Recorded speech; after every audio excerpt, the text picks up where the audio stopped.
right, welcome back to another edition of the Field of 68 Mid-Major Show. I am Sean Paul, joined by my co-host Brian Burton. Brian, how you doing? It's been a pretty eventful week in mid-major college basketball, as we'll talk about. But how are you doing?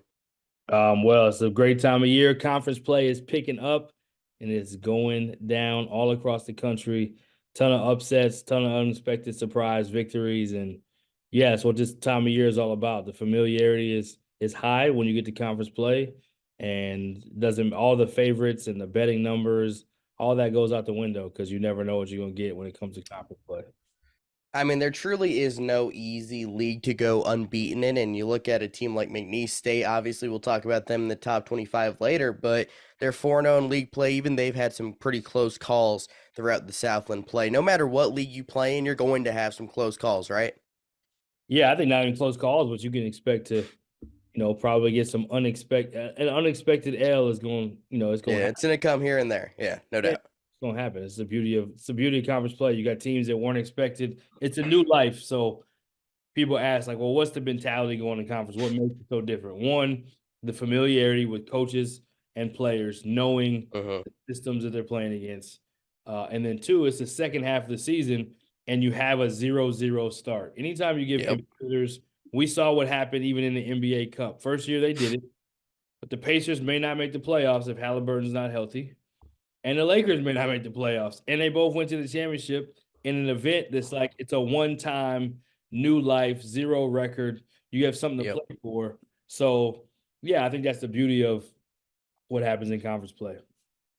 And one of the more surprising results of last week, I would say, is probably App State going on the road and upsetting James Madison. Obviously, App State is, I've said it for a little bit now, I think they are the number one team in the Sun Belt. I didn't expect them to win at JMU. I thought they would win a home game against JMU, but this is a game App State won 59-55. James Madison shot 3 of 17 from 3, 0.82 points per possession. And the thing about it is, App State shot 4 for 14 from 3, turned the ball over 23 times in a road game. Usually that's a game that you are not going to win against a really good team of James Madison's caliber, yet App State was able to go and win this game. Why is that, do you think, Brian? Yeah, I think a lot of it has to do with the defense, but I think even more so than like X's and O's and strategy. I mean, App State's had a couple that they've lost, so they felt even more like the underdog in this game. But they've had this game circled for a long time. They've had all this attention on the Sun Belt that's all going to JMU, and they've had a big win. We talked about the Auburn win early on. They won at home. They've had other significant wins as well, but they've been circling that game. And I think the part for JMU, they jumped out early largely because they had a ton of guys back. When you have Yep. continuity, it doesn't mean they're not good, JMU, but it's hard to sustain being undefeated and being the most talked about team for that period of time at a school of that kind of size. It's just we saw with Charleston last year. It's hard to keep that going game after game after game, especially when everybody wants to have their Super Bowl against you. So I think part Mhm. of it is that they were ahead of the curve because they had so many returners. And then as the year goes on, teams start climbing, and then naturally JMU's just they're holding on, they're holding on. I mean, they were undefeated for what the first 10 Until January 6th. Yeah, Saturday, January 6th, they lost to Southern Miss. literally. I mean, they were the first half of the season they were undefeated, which is incredible to say, and they've only lost 2 games. And for some, it feels like the sky is falling, but they're still one of the top teams in the country. Definitely one of the top mid-major teams, without a doubt. And Oh, they yeah. dropped a little bit in our poll, but naturally that's going to happen when you lost a couple in a row. But I think they're going to get it back going. But you got to give a lot of credit to this App State team. You talked about how good they are. What did you see, or what did you feel about that game?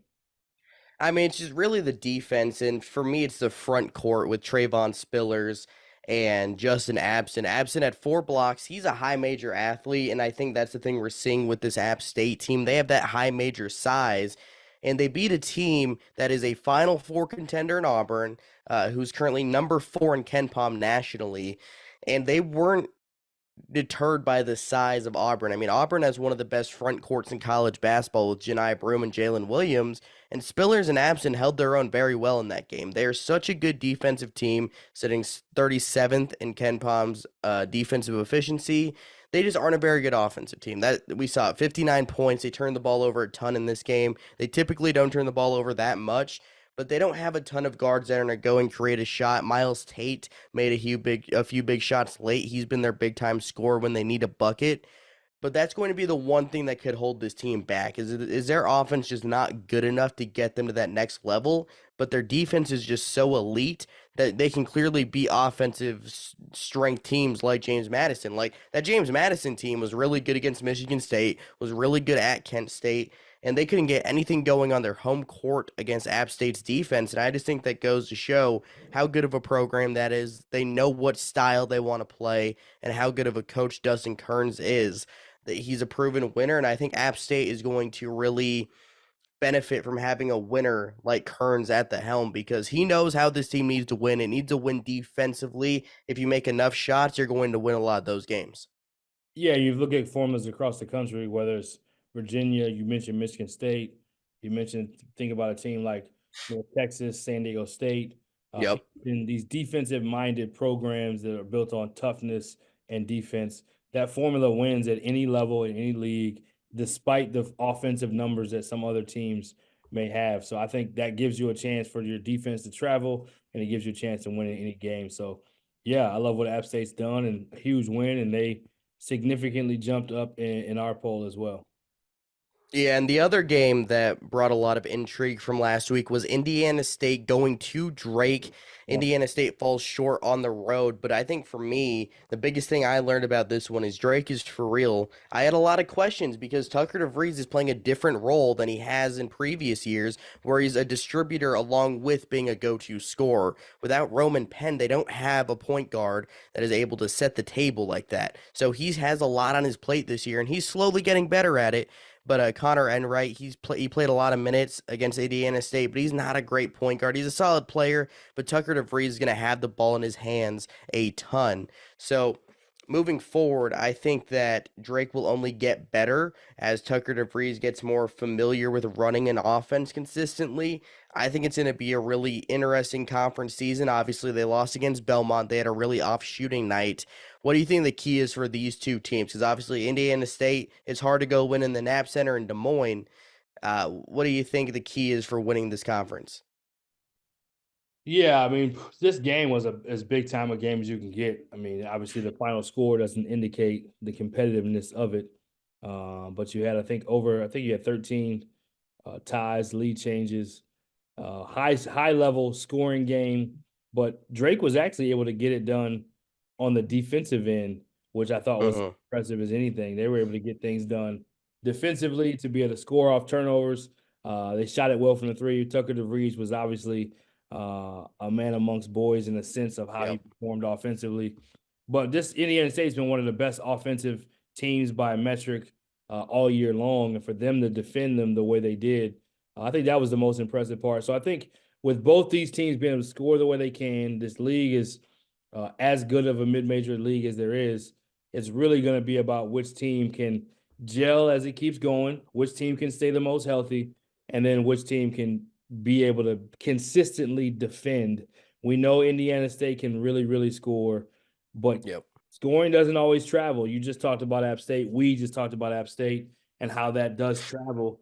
And if you think about it, I mean, again, it's this team with Tucker DeVries has so many new pieces around him. They're trending up, and they really have only lost what 3 games all season, both teams. Yeah, 14-3 for both teams. Drake has lost to. I think the thing about it though is Drake's losses are more like you lost to Stephen F. Austin, obviously a good program, but you lost by like 34 to Stephen F. Austin. That's a surprising loss for Drake, a team that had made the NCAA tournament, nearly beat Miami a year ago. Their fourth game of the season, they lost by almost 30. But I was Like gonna I think say, that's part of why people were so surprised. but I think yes, you're right. But I think the first thing you said was the fourth game of the season. There's Yeah, still a it big, was early. and Stephen F. Austin does play a very unique style They of do. you can't run any offense. It's basically they try to force you to play one on one because they're gonna extra aggressive deny the wings and almost press you in the half court if that makes sense. Uh, Hmm. they Yeah, play it does, very, 100%. very, very unique style. They play a ton of players, so that one's a weird one. That's an So outlier. so hold up. So if that game happened right now, Drake is playing Stephen F. Austin. You think that game would look different? Is that what you're kind of? Absolutely, because their team is more settled into who they are. Half the battle in Hmm. November, like figuring out your identity.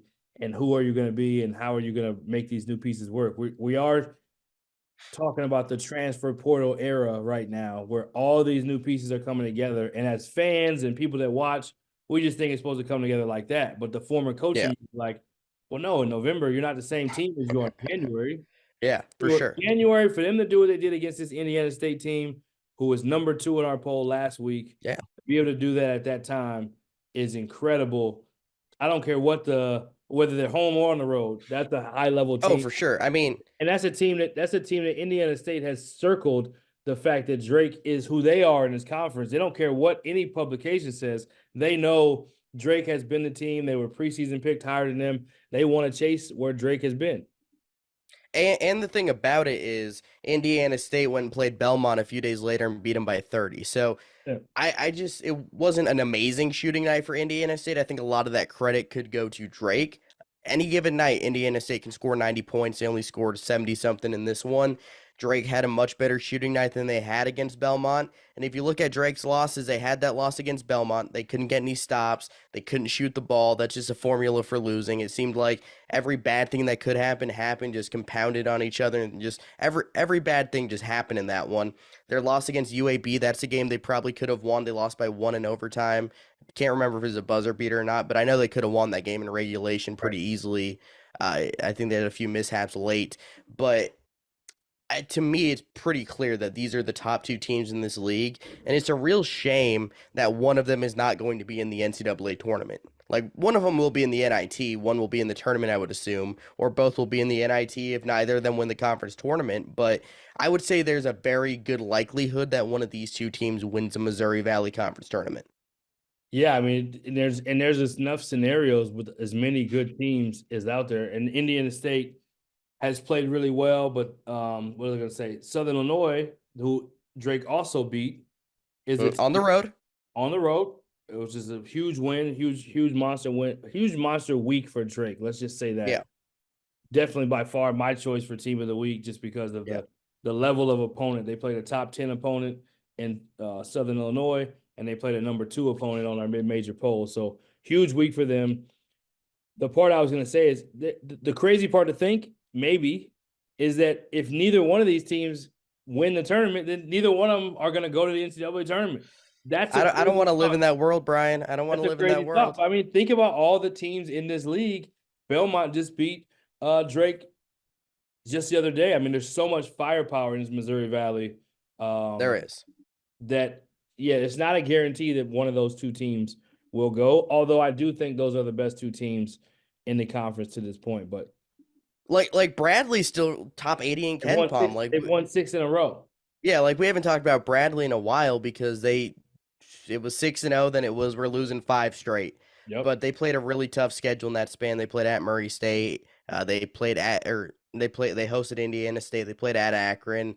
They hosted Cleveland State in a neutral against Duquesne. A lot of those close losses. I think the way their team's built, it's a little too. They're not good. They're not App State defensively to where they can only win that way. Right. They're a really good defensive team, but their offense is pretty inconsistent, really reliant on Malavi Leones and Duke Dean. Obviously, they can still win this league, but I don't think they're quite to that level of Drake and Indiana State. But if you catch one of those two on an off night, Bradley could definitely get them. Yeah, and I think the part that's so interesting about the tournament is you don't always have to go through the number 1 or number 2 or the projected teams, Mhm. because if somebody gets upset, then it throws off the entire matchup. Yep. That's what makes the NCAA tournament so compelling, is that if it's an upset and an upset, both those teams are playing the second round. They don't reseed it. So Right when you said that, I was thinking about one not that long ago. I think it's whoever. Maybe I'm just way off, but I think whoever UMBC played in their second round matchup was a bit of a surprise, but I don't remember who. Oh no, it was because they were 16. I don't know. There was a matchup. Not. Oh, it was a like. Oh, I was thinking of a potential one. It could have been a mid major one. I would have liked. Ohio almost played UC Santa Barbara a couple of years ago. That's what it was. But Creighton beat UC Santa Barbara in the final minutes on like a free throw. But Ohio beat Virginia.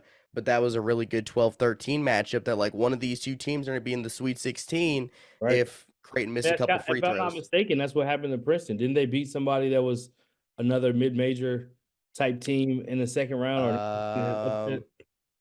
This year, I could be it wrong. Yeah. was they beat Missouri in the second round. Okay. Maybe it wasn't Yeah. that.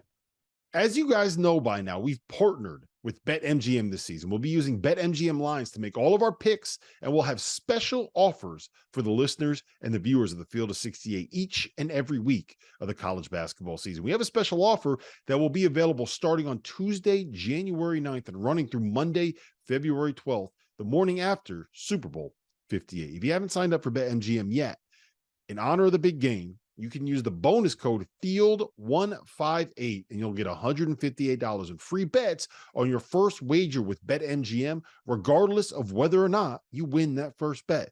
Here's how you make it work. Download the BetMGM app. Sign up using the bonus code FIELD158. Deposit at least $5 and place your first wager on any game. You'll receive $158 in bonus bets, regardless of the outcome of your bet. Just make sure that you use that bonus code FIELD158 when you sign up. And remember, BetMGM is now available under one wallet in select states. As a New Jersey resident, this is super convenient when I have to go cover games in New York or Philly, which happens quite a bit. When you cross state borders, you just log into your existing account and fire away. You don't have to create separate accounts in each state. It's easy, it's simple, it's clean. And most importantly, we have some fun stuff coming up for the heart of the college basketball season. Bet insurance tokens, college hoops odd boosts, and my favorite, a nice juicy parlay boost. So download the BetMGM app and sign up today. Field 158. Anyway, our turn. But there's some examples. If I think harder about it, I can figure it out. We'll talk about it next week, maybe. Yeah, But we'll circle back to that. We're getting a little excited. So speaking of tournament, Cinderella. Let's go Cinderella poll. We have some new numbers. We had to make one little omission at the end before we released it, but we will I will read the first 13 and then we'll talk about a couple teams and then we'll let Sean read the next. So at number sounds like a plan. we still have GCU, self-explanatory. Princeton at number 2. Drake jumps up dramatically to number 3. Our preseason number 1 team, they have had an amazing season, so we'll talk more about them. McNeese is at number 4. They continue to climb and rise. They are an awesome squad. Western Carolina, their first time in the top 5. Samford, which they have a matchup against each other, the two of the absolute hottest teams on huge winning streaks in the country. Indiana State is at 7. We got App State jumping in at 8. JMU right behind them at 9. UC Irvine at 10. College of Charleston 11. Akron 12, and La Tech at 13. Who would you like to feature in that one? I mean, let's just get into a little bit of a preview here. Obviously, we're going to have our week look ahead, but this game needs a little more shine early on. With Samford at 15-2, going on the road to play Western Carolina, also at 15-2. I would argue one of the biggest home games probably in this program's history, maybe the number 1 home game, because we're talking about a game that could dictate who wins this conference when it comes down to it. Obviously, there's a lot of scenarios that go into that, but both teams are 15-2 right now. Both teams are 4-0 in SoCon play, and Samford has won 15 consecutive games. They have not lost since November 10th. Western Carolina, their last loss came on December 5th against High Point, and they had lost 2 straight games there. Since then, they've won 9 consecutive games. Samford's coming off a game where they scored 134 points against VMI. They're one of the best offenses in college basketball. Western Carolina has one of the best guards in college basketball with Vontarius Woolbright. What are you expecting from this game? Who do you think's going to win, and why are they going to win? Yeah, nothing but fireworks. There was a lot right there. Western Carolina, they have not had a bigger game that I can think of, or that we've even. I mean, there's not a lot of good history here, right? Like, it's not a lot of history. There's virtually no real winning history. This is the best season that they've ever had to this point. 15-2 is the best start to the season. They've won 9 games in a row, as you already mentioned. They have the preseason player of the year, who is a monster, who just had a triple-double last week. The second leading rebounder in the nation, and he's a guard. I mean, the Ridiculous. dude is. But they got to go play against Samford, who lost their first 2 games, mind you, and they're probably the best mid-major that no one's really talking about. They've won 15 games in a row. 15. They're 15. It's a lot.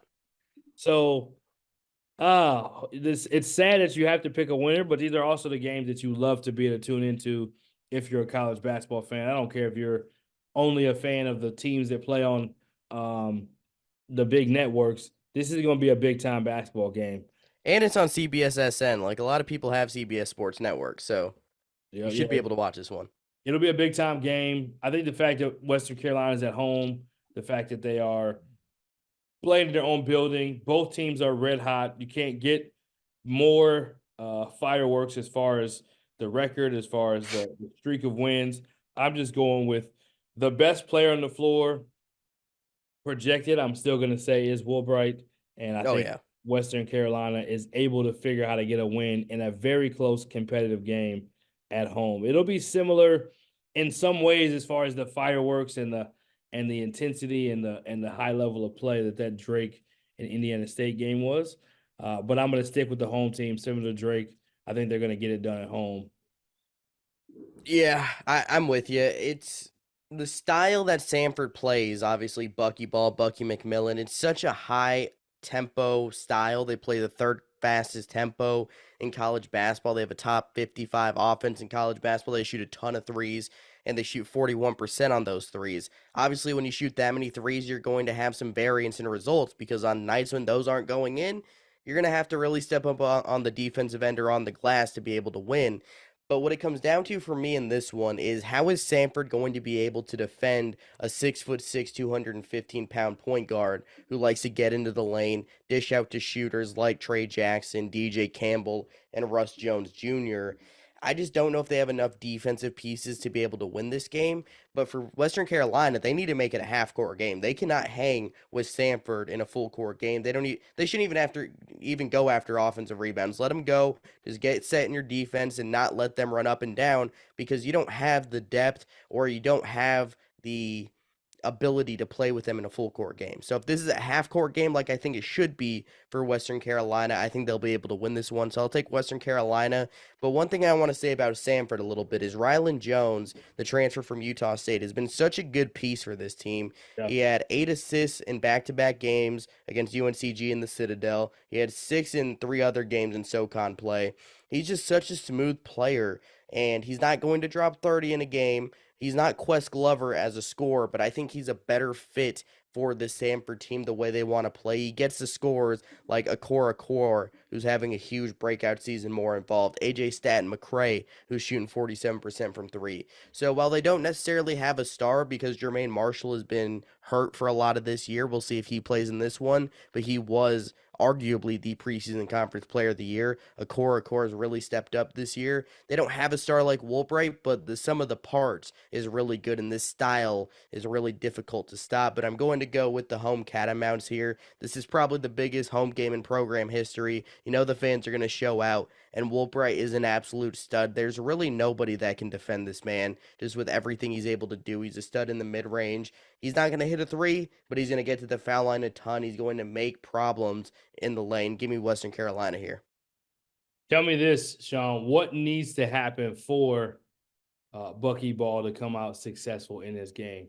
Obviously, we both made our choices on who we think is going to win, but there is a scenario where Samford can come in on the road and get a win. Obviously, they're just coming off scoring 134. They get buckets in a hurry and one of the best offenses in the country as well. What needs to happen for them to win? I would say 2 things. Obviously, shooting threes I talked about is going to be hugely important for this team because they shoot a ton of them. They don't have as good of an offense if they're not hitting those threes. They also turn the ball over a lot. They have to limit the turnovers. And I would say just winning the overall turnover battle is big because they turn the ball over 20% of the time, but they'll press you a lot defensively. So if they're able to make Woolbright uncomfortable, which most teams can't do, but if they're able to do it, maybe put a core at 6'9" and put one of the smaller guards like Jones or Dallas Graziani in his grill and make him make some tough decisions. They make him kick out, make him have to think about the half court timer going off. If you've been back there for 10 seconds, you're going to get a half court violation. So I think there's a lot of things you have to think about if you're being pressured full court defensively. So I'd say winning the turnover battle and hitting some threes is a key for Samford here.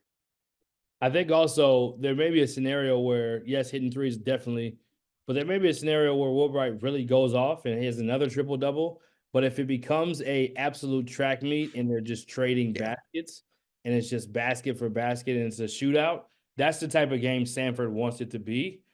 We saw Western Carolina earlier in the season play against a really good McNeese team that can Hmm. really score as well, but they thought they did a good job of not making it and letting it just be a straight up shootout. So I do think Both teams play slow though. Like this is a different beast. that's what I'm saying. So if it does just become a straight shootout and they're just trading baskets, it just favors Sanford because that's more their style of play. And they may Hmm. have, like you said, the sum of their parts may be enough. They have enough to be able to beat them. It's not like this is like a landslide type of Yeah, thing. no. But because whoever's at home, I'm going to favor in this matchup. Yep.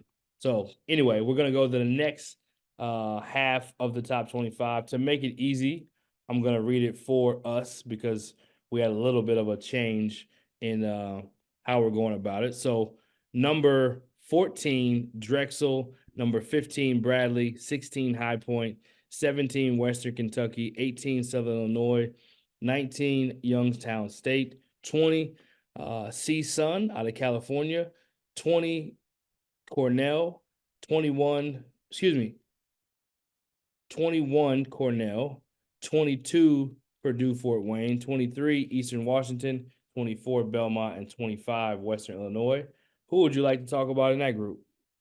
I mean, for me, I think I'll talk a little bit more about one of those teams I wanted to touch on a little bit here in a minute, but Eastern Washington has been really good in conference play, and obviously this team a season ago they won their Big Sky title, but they lost in the first round of the conference tournament against Northern Arizona. That was one of the bigger surprises of conference tournament week. They lost a lot of pieces from that team. Steel Venters, he transferred to Gonzaga. Angelo Allegri, he's gone. They lost a ton of pieces from that team, so it was going to be tough for them to replicate what they did a season ago. But here in conference play, they have been an absolute wrecking machine. They scored 91 against Portland State, 87 against Sac State. In the Summit League Big Sky Challenge, they scored 93 and 91 points. They scored 71 or 79 against Idaho the other day, and they're shooting the three ball extremely well again. And they were a really rough shooting team for the earlier part of the season, where they started the year 1-6 against a really tough high major laden schedule. All their losses are against high major programs: Utah, Ole Miss, Cincinnati, Stanford, Washington State, USC, and Washington. All 7 of those losses came against high major programs, so their record is deceiving. Cedric Coward is an absolute stud. Ethan Price can shoot the ball from the outside. Casey Jones can also really shoot it, and Jake Kyman, the transfer from Wyoming, started his career at UCLA, really experienced, and adds a little of that Steel Venters flow to this offense, where he's going to be a lengthy shooter on the perimeter. I don't think this team has really skipped a beat from last year, but we kind of forgot how good this team is because of the early losses. They shoot threes 45% of the time. They're shooting 39% on those threes. This is a clear Big Sky favorite right now. Yeah, there's two teams I want to ask you about.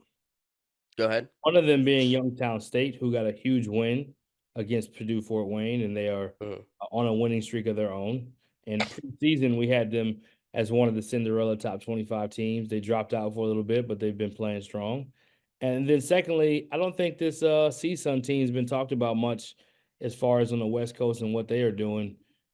They didn't have the best week overall, but they've had an outstanding surprise start to the season after coach in his first year there. Talk a little bit about those two teams if you don't mind. Yeah, I mean, Youngstown State, obviously, they're a lot different than they were a season ago. Another team that won their conference last year, but you're replacing Dwayne Cohill, a guy that is really irreplaceable. He was their best player by far last year. But Brett Thompson has been really good of late. He had a great game against Wright State where he scored 20. The game before, I believe, was also a good one. He had 24 points against Purdue Fort Wayne. So their offense is quickly getting better. They are a very high tempo team under Jared Calhoun, and he made an emphasis, him and his staff, to get more defensive guys in, like DJ Burns from Murray State, Ziggy Reed from Merrimack, two guys from winning programs who have won a lot of college basketball games to improve that front court. Then you have a guy, a 7'1" freshman, and Gabe Dines, who's a great shot blocker. I think for this team, it just comes down to finding your identity offensively. I think they're quickly finding it, and they have won 3 consecutive games. As for CSUN, this is a team that was really, really bad the last couple of years. So anything was an improvement. Another team that's going to play up and down. Deshaun Allen Ikens has been a great player for them, averaging close to 20 points per game. Deontay Bostic can score. Keontae Jones, a transfer from the non D1 level, has been really good. I don't think this team has enough talent to really hang for a lot of this conference season. I don't think they'll finish like top 3 in the Big West. But the way they play, their defense is really tough. I think they'll be very competitive in a lot of games. You did say they don't have enough to hang, but then you said they're top 3. Top 3 is pretty high. No, I said not top 3. Oh, got you. Yeah. Yeah, there's a lot of good Probably like top 5, but not top 3. There's a lot of good basketball being played in the Big West. There's a lot of teams that have gotten a lot of stuff done in this conference. There is what 1, 2, 3, 4, 5, 6, 7, 8 teams right now that have a winning record in that conference. So, And that's not even counting Santa Barbara, right? They don't have a winning record, do they? not counting Santa Barbara because they do Exactly. That's crazy. Yeah. They've won 3 straight though. No, Santa Barbara does have a winning record. They're 10-6. They don't have a winning record in conference. Oh, I thought you meant in conference play. I meant Okay. winning record on the year so far. Right now we got UC Irvine 5-0. UC San Diego, who's a team that is knocking on the door to the Cinderella top 25. They're 11-6, 5-0 in the league play. They've won 5 in a row. UC Davis 5-1, which is a surprise team at 10-7. And then CSUN is right after them at 4-1, and then a couple teams 500, Santa Barbara and Long Beach. So a lot in Hawaii's 2-3. So we've ranked. There's a lot of teams have been ranked in the top 25 of our Cinderella poll, minus San Diego and UC Davis, but everyone else that we mentioned has been at least ranked. So the Big West is a big conference this year as far as winning basketball, and we've seen it before where a team that's not even in the top half can go to the tournament. It's happened with Cal Poly. It's happened with Cal State Fullerton. Fullerton's good enough to do it again too. That's Like what I'm saying. they're bottom 3 in Ken Palm right now. They have 1 win in conference play, but they have enough pieces with Max Jones and the way they play under Dedrick Taylor, defensive first, to be able to win a lot of games in this conference. Yeah, Dedrick's done it. He's done it. He's been in the Big West Championship game 3 times, been in the tournament twice. So I think he's still got a little bit of magic in his bag. All right, what are you looking for from this week as we close out the show? What am I looking forward to from this week? That's a good question. I would say outside of the game tomorrow or today, by the time this comes out, in the matchup between Western Carolina and Sanford, what else are you looking forward to? I'm going to say another chance to see more Western Illinois basketball. They play on Saturday against a really talented Tennessee State team from the OVC.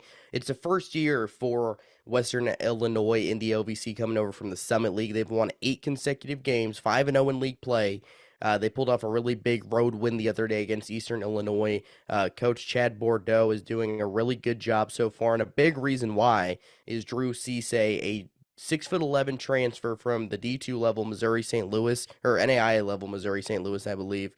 But he's a defensive force, blocks a ton of shots, really athletic, just a force on that end of the floor. Not a lot of OVC guys can hang with him. And then you have Ryan Myers, who can shoot the ball really well. Started at Iona under Rick Pitino, went to Indian Hills Community College last year. He's been a really good point guard for them. But I think everybody needs to take a bit of notice to this Western Illinois team. Obviously, the OVC is one of the bottom tier conferences in college basketball, but there's still some really good teams in this league, and Western Illinois is right up there among them.